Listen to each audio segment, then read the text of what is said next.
and welcome to today's video. It is day 15 of the 6-week challenge, and I have a massive spot appearing on my head, which is always a nice thing to see when you're on camera. But hey, that's life. You know, this is all real. This is happening in real time, so you should see it develop over the next few days. Although I've got this really good witch stick thing, which is like a witch hazel stick that my wife and daughter use, which you put on spots which haven't developed, and it helps to reduce the overall spot size as a whole. I've also now just been joined by my cat in the room, who will be meowing for a bit.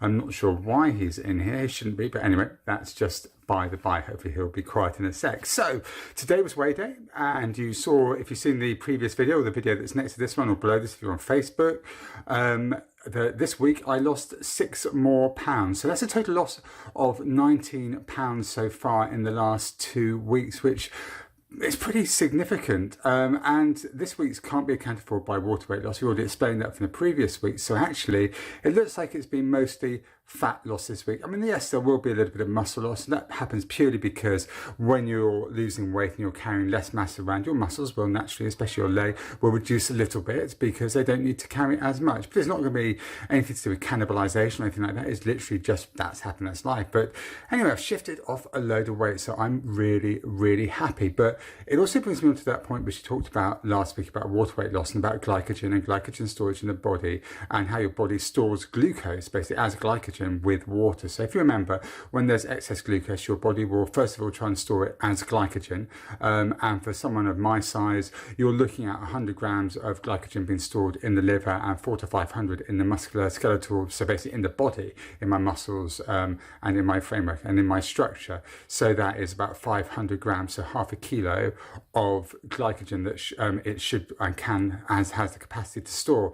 And along with that, it will store 3 to 4 grams, maybe 4 to 5 of water. So in total, 2.5 kilos potentially of additional weight that I would have if my body was fully pumped up with glucose and glycogen. But it's not, because I've been doing the calorie deficit and all the glycogen stores have been burnt off. However, tonight I am out on the lash, and I am having a big old meal, a 6-course dinner with my client, and I'm going to be drinking lots of wine, drinking lots of beer, and really not worrying too much about what I'm eating. And what this will do is this will make my body go, yay, and it will grab in that glucose and it will store it as glycogen, and then the fluids and waters that I drink, although alcohol is a diuretic, it will still store a lot of it, and as I glug pints during the night, it will store that against the glycogen in my body. And yeah, so when I hop on the scales again, which I'm going to do tomorrow morning, I will be significantly heavier than 200.05 pounds, and that will just be a matter of water weight. And I mean, well, actually that's not necessarily true. There will be a tiny bit of potential weight loss if I go absolutely crazy tonight, but still, with all the walking I'll be doing around London tonight, I'll probably hit the calorie requirements of about 3,500 calories, which I'm going to do well to push past, even if I get, you know, absolutely tanked and eat loads and loads and loads of food till I'm almost to the point of being sick. So stuffed, which I'm going to eat quite a bit, let's be honest, because it's a nice restaurant and I'm with my client and I'm going to have fun. So that's going to happen.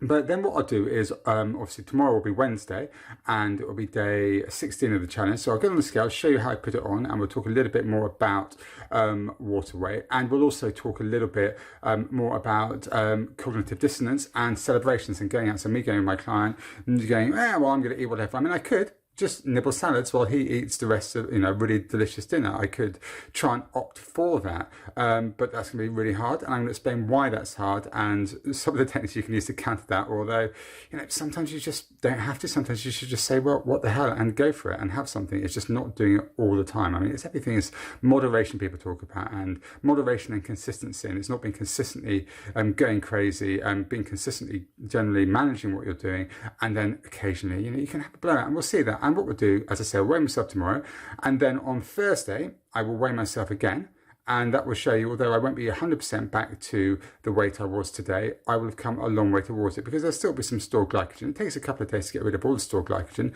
but you'll see the weight dropping back towards where it was today.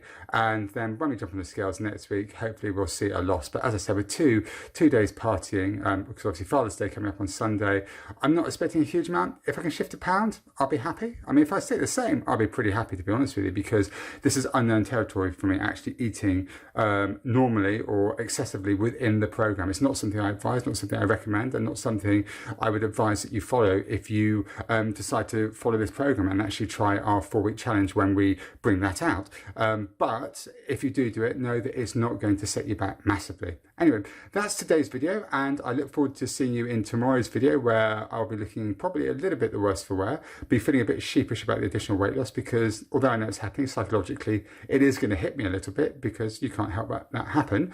And we will talk about cognitive dissonance, and we will talk about celebrations and trying to handle how your brain's saying party, party, party, but you know in your mind and your body you're thinking, well, actually, no, I don't want to ruin everything. So how do you handle that? And we'll talk about that tomorrow. So I will see you then.